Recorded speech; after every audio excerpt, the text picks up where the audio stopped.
Conspiracy theories. They're fun, right? Everyone gets to feel a little smarter than they actually are when they believe one. Definitely not falling for any kind of propaganda because, well, you see through the lies of the Jedi. I'm saying Jedi, but sub D and I with a W and you get what I mean. It's the first 20 seconds of a video, I can't say that yet. The reality is that often 99% of the time, there isn't a conspiracy. Granted, you won't get the whole truth from official sources, most, if not all of the time. And, well, there are quite a few cover-ups and half-truths. A lot of half-truths today. Anything slightly political. But you can often read between the lines and get to the bottom of it without resorting to some kind of weird globo-homo conspiracy from Mossad or something weird like that. So let's talk about USS Liberty. I won't regret this one bit, will I?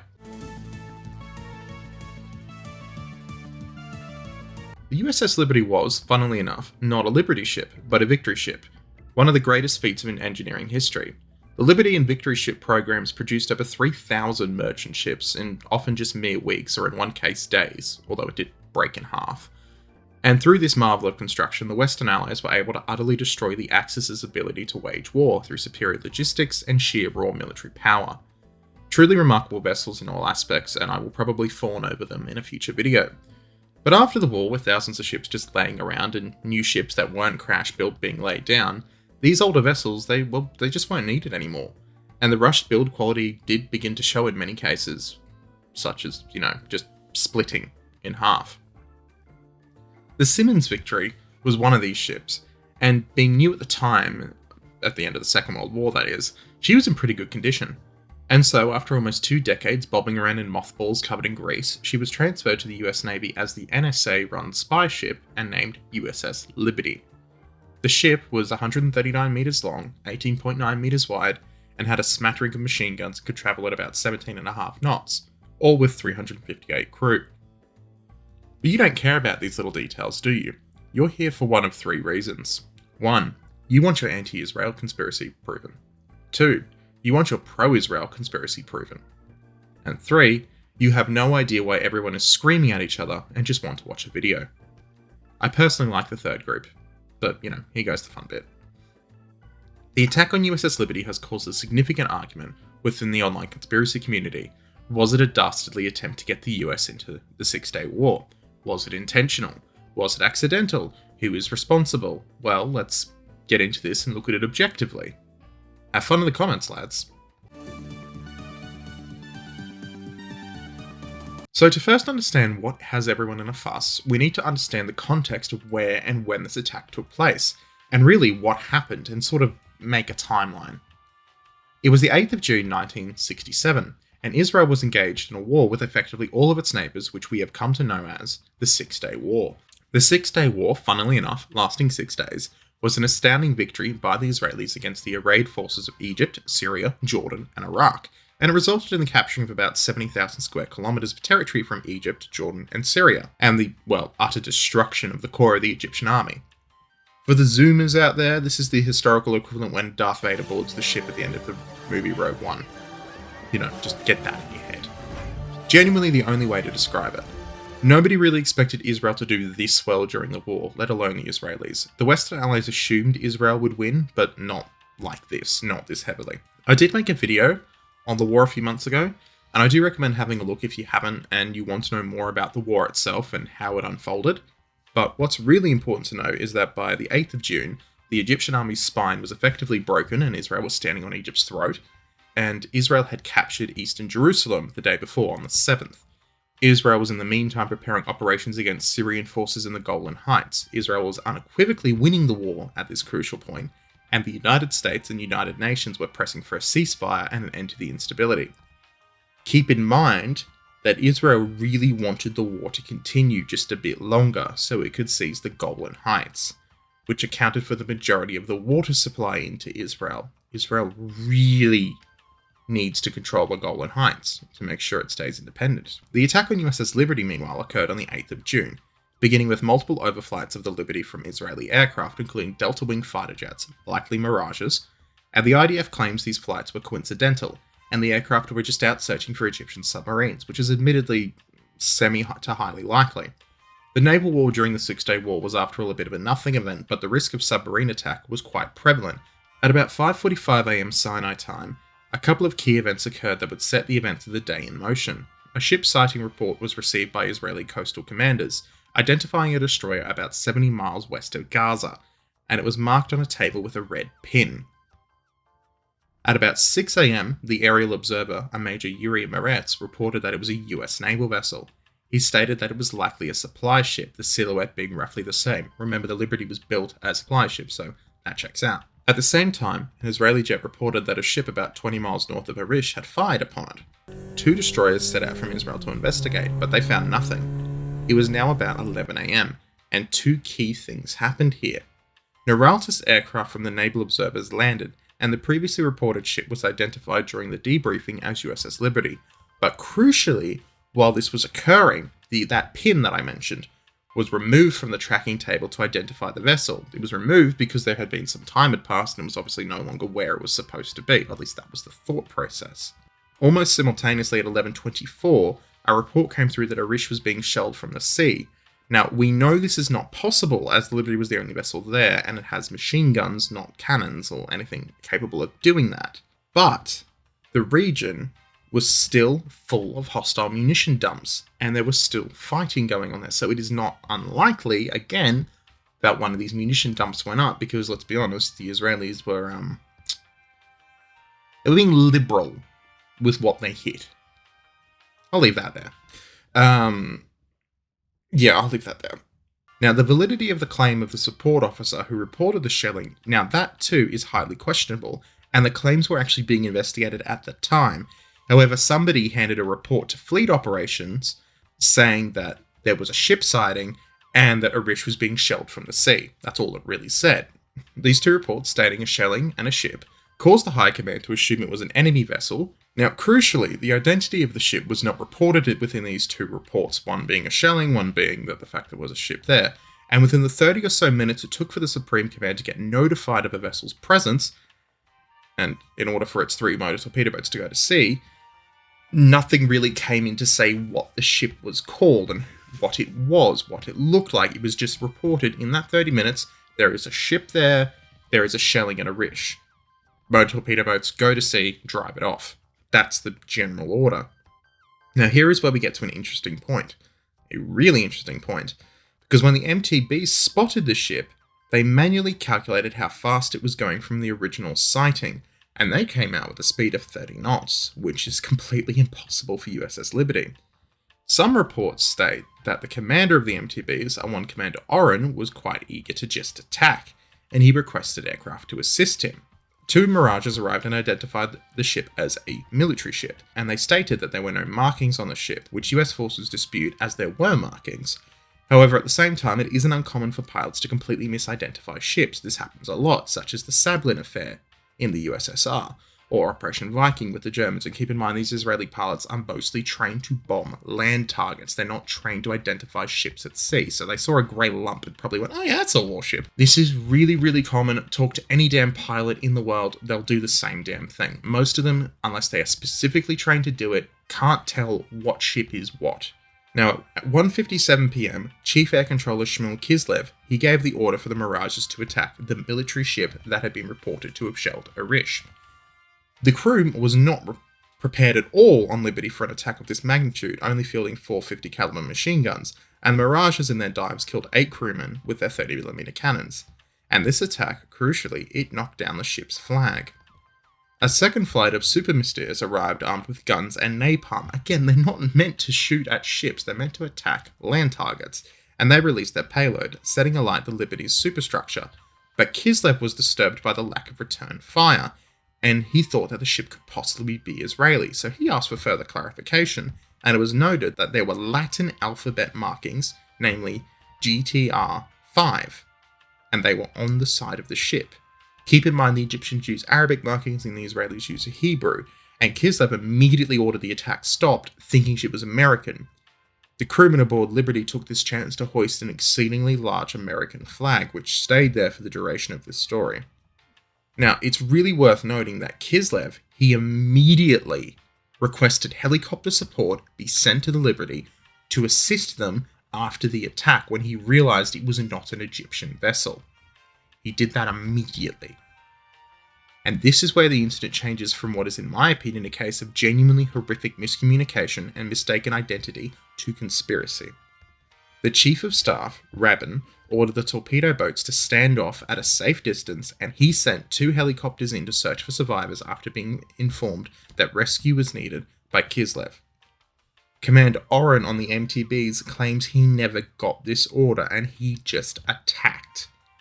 The reality is that Oren could clearly see that the ship was not a destroyer, and he claimed that due to a signal lamp message he received that the ship was clearly an Egyptian vessel. Captain McGonagall on the Liberty, clearly having effective eyesight, unlike Oren, noted the torpedo boats were Israeli, and he ordered the gunners not to fire. A short burst, however, was fired before the order was received from one of the guns. This is well within the rules of engagement, as do not fire unless fired upon. A second machine gun did keep firing from the Liberty, and it appeared to be highly effective in suppressing the MTB in the centre of what became a triangle formation. The torpedo boats opened fire with their cannons, and they hit the Liberty, killing the helmsman. Of the 5 torpedoes fired, 1 hit the Liberty, and killed a further 25 crew. It is likely that in a moment of sheer dumb luck, the torpedo hit a reinforced hull frame, which then saved the ship from being completely blown out of the water.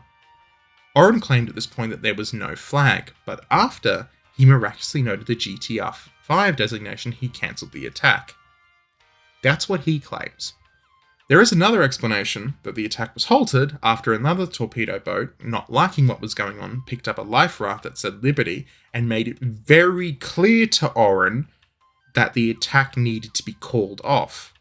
And allegedly Oren did not want to call the attack off, he did so begrudgingly.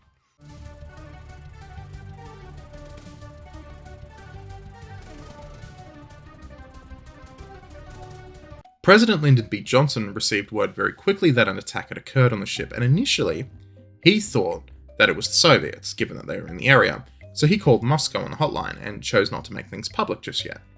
The Israelis very quickly admitted their culpability, and even before the US started its investigation, and within 48 hours, Israel offered to compensate the victims on board and their families. The USS Liberty, meanwhile, was horrifically damaged, with a 12-metre by 7.3-metre hole in her, and a twisted keel. To their absolute credit, the US crew managed to keep her under her own power and afloat. American damage control is actually mental. It's side tangent. American damage control at sea is completely insane in how effective it is, and how much they learned from the Pacific War is wild. Now, Liberty was actually first met by a Soviet destroyer, funnily enough, a Kildin class, which rendered aid before it rendezvoused with USS Davis and USS Massey, US destroyers, and then continued on to Malta in the company of 2 destroyers and the cruiser USS Little Rock. Liberty was sold out of the service in 1970 and scrapped in 1973. The official US report by Secretary Rusk stated plainly that the attack denoted a case of reckless disregard for human life and amounted to nothing more than a deliberate attack from the torpedo boats. The captain of the Liberty did receive the Medal of Honor in a very hushed ceremony, and many of the crew received the Silver Star, but mention of Israel as the aggressor was discounted in many of these citations. The official US government investigation found that the IDF had ample opportunity to identify the ship. The official Israeli investigation put the incident down to being just that, a pure accident. And there was no negligence in the actions of the IDF. They also hid most of the investigation details, but we ignore that because we can't use it because it's not available for us to read. Both the US and Israel took steps then to keep a tight lid on the information, and well, the conspiracy mill grew from here.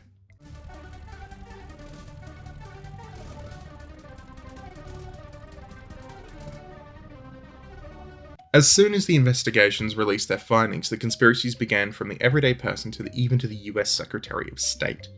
The simple fact was that the Israeli explanation was just not good enough.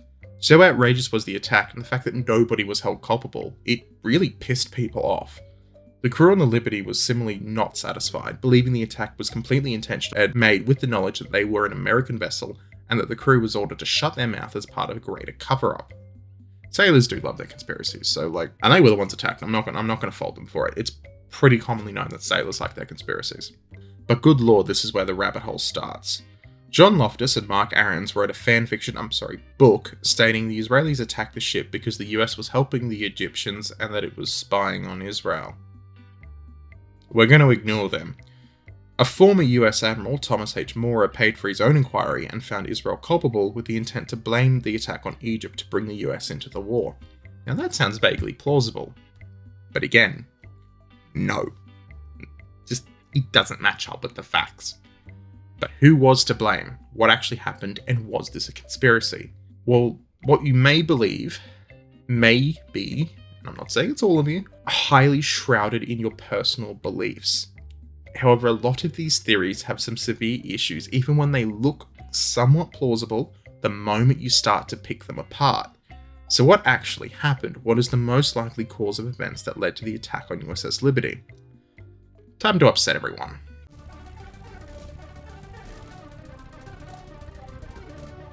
Most likely, based on the evidence that we have that is publicly available, the attack on the Liberty began as a horrific case of misidentification from Israeli aircraft.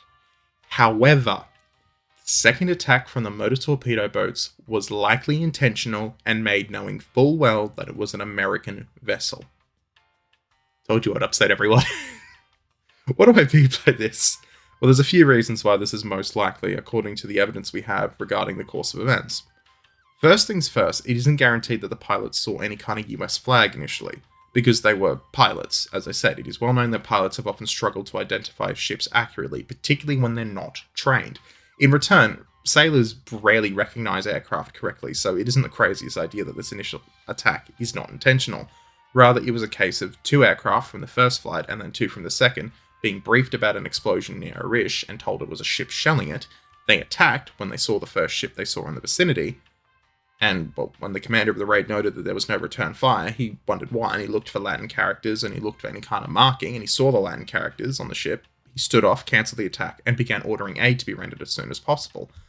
That's not a conspiracy. That is a, oh shit, we screwed up. We need to get them help now, and we need to stop this as fast as possible.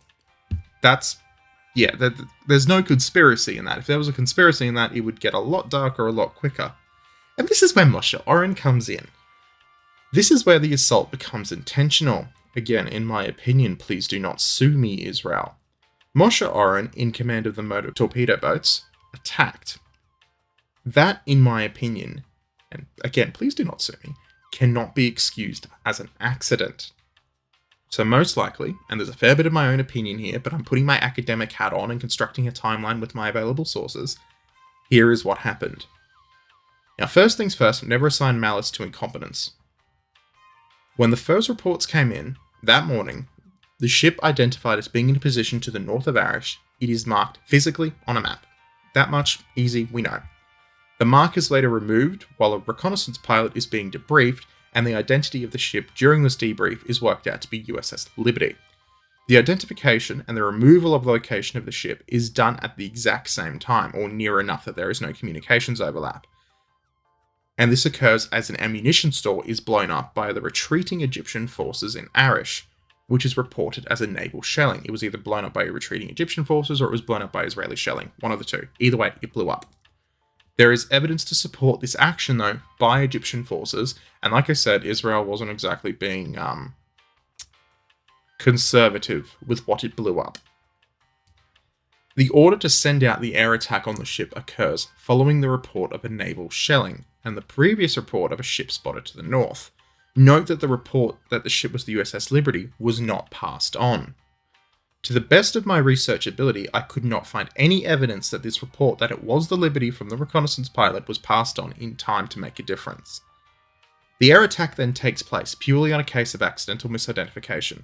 Midway into the attack, the realization hits that it is not an Egyptian vessel, and that is an American ship, and the attack is immediately halted and helicopters are sent to support. The MTBs are ordered to not attack. Their commander makes the decision to do so, claiming he did not receive an order to halt his attack.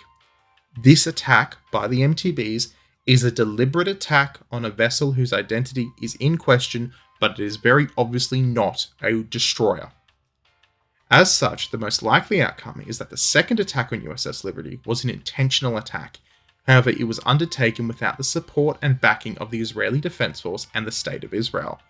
And the responsibility of this attack falls solely, in my opinion, do not sue me, on the commander of the motor torpedo boat squadron.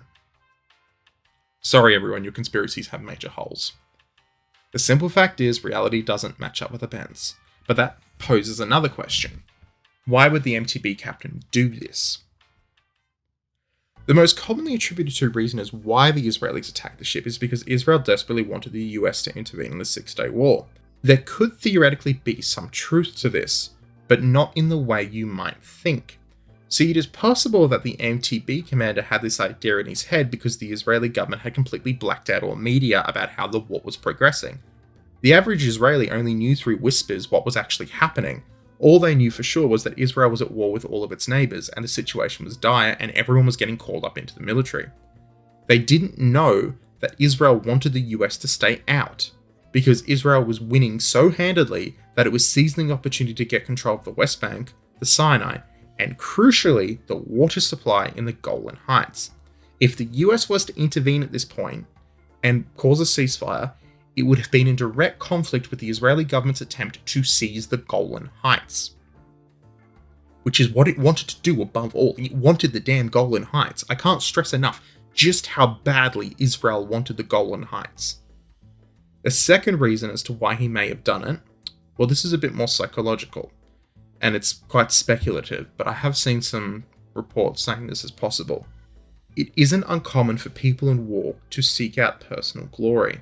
Many young officers actually do it, and it is genuinely possible that a young, relatively novice officer saw it as a chance to shoot at something at a war where the Army and the Air Force were getting all the glory and the Navy was getting none. And he took it without actually caring or stopping to think about who it was. The fact was that the attack may only have been stopped when another MTB pulled out a life raft and effectively, it's not rumored that he held a gun to his head, but it got pretty heated from all reports, pointed out, this is an American ship, you need to stop. That second point's quite speculative, but it's important to consider the psychological sides behind it. Most likely, I tend to lean towards the fact that this torpedo boat commander had this great idea in his head that he could cause an incident to get the US to help Israel because he thought Israel was going to die. That seems more likely than the second one to me, but it is the one that makes the most sense in terms of why he would do it. So in conclusion, the Liberty, was it intentional? Yes, to an extent. Was it a conspiracy ordered by the Israeli government? Sorry to burst your bubble, no it wasn't. It was completely against what the Israeli government actually wanted. Was it revenge for the US spying to help the Egyptians? No, touch grass if you are mental enough to believe that one. Granted, a lot of this event will remain classified for many years, and we will likely never know, and I could be completely wrong and talking out of my ass. But when you actually look at the history and what we have, there wasn't some elaborate and huge conspiracy. Just a case of an individual officer thinking he knew better or acted completely incompetently with a string of mistakes in reporting going up the chain of command that caused the initial misidentification and incident from aircraft to ship. The Israeli report, it must be said, is flat out fabricated bullshit. Yes, I said a naughty word. You can cry about it in the comments. It was bullshit. There was absolutely a case of negligence that led to this incident, that must be said, but it's not a conspiracy. Never assign malice to what can simply just be incompetence. And I'm sorry for the IDF meat riders out there, but the Israeli Defense Force can be quite incompetent at times. It tends to happen when you have a large conscription force. It just does. Sorry to burst your bubble. There's a lot of incompetence in conscription forces. Like, comment, subscribe. I'm not looking at the comments on this one. If you come into the Discord, my mods have been warned ahead. But please do join. Thank you, patrons. And I'll catch you next time.